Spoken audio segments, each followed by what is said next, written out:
T'achètes une maison, puis le courtier que tu utilises te dit que tu vas devoir payer 3000 pièces de plus que le prix de la maison pour couvrir sa commission.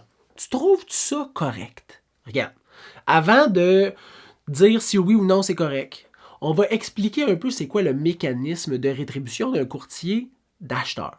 La première chose, il faut retourner au courtier du vendeur pour bien comprendre. Le courtier du vendeur et son client, monsieur le vendeur, ont un contrat ensemble. À l'intérieur de ce contrat-là, il y a un pourcentage de rétribution, de commission, qui est entendu. Pourcentage total, on va dire 4%.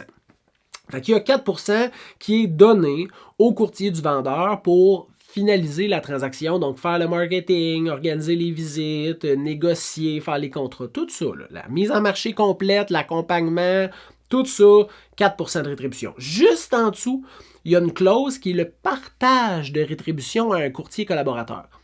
Donc là, ce pourcentage-là ou ce montant-là qui va être marqué à l'intérieur du contrat de vente, c'est ça qui va revenir au courtier qui représente ou qui aide un acheteur dans une transaction immobilière.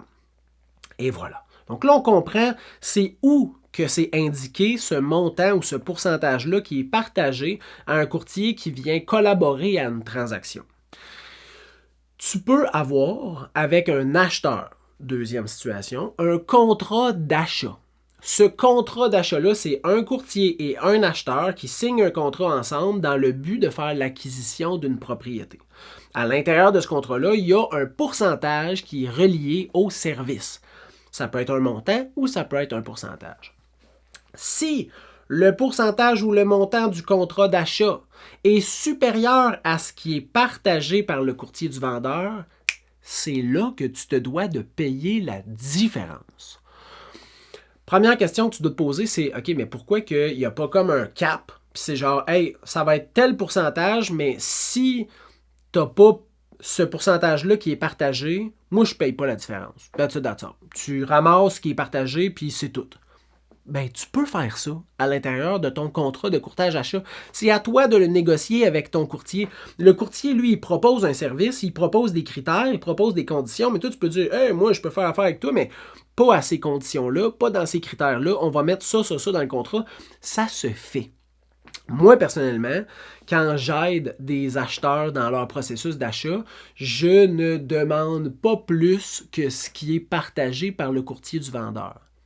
Sauf si on se retrouve dans une situation qui est à vendre directement par le propriétaire. Donc, moi, le client que j'aide dans sa transaction, veulent faire une transaction sur une maison qui est vendue directement par le propriétaire. Il n'y a donc pas de contrat de courtage, donc pas de pourcentage ou de montant déjà partagé. Donc, un montant qui est relié à la rétribution du courtier qui va venir aider un acheteur.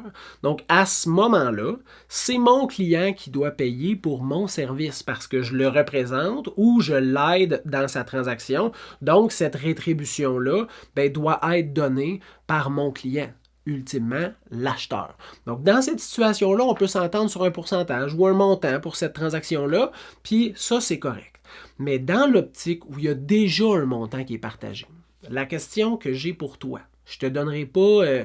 tu sais déjà ce que moi je fais. Moi, je prends ce qui est partagé. C'est ma décision entrepreneuriale, puis je suis très à l'aise avec cette décision-là. Toi, est-ce que tu trouves ça correct ou est-ce que tu accepterais de payer plus que ce qui est partagé pour le service d'un courtier qui t'aide dans une transaction?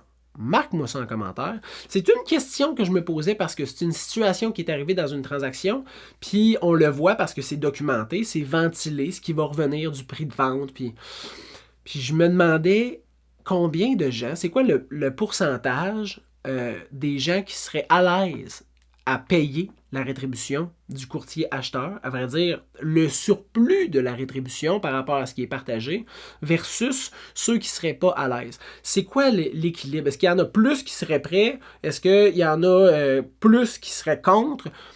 Marquez-moi ça en commentaire. C'est une petite question. Je voulais vous expliquer un peu le processus pour que ça soit bien compris.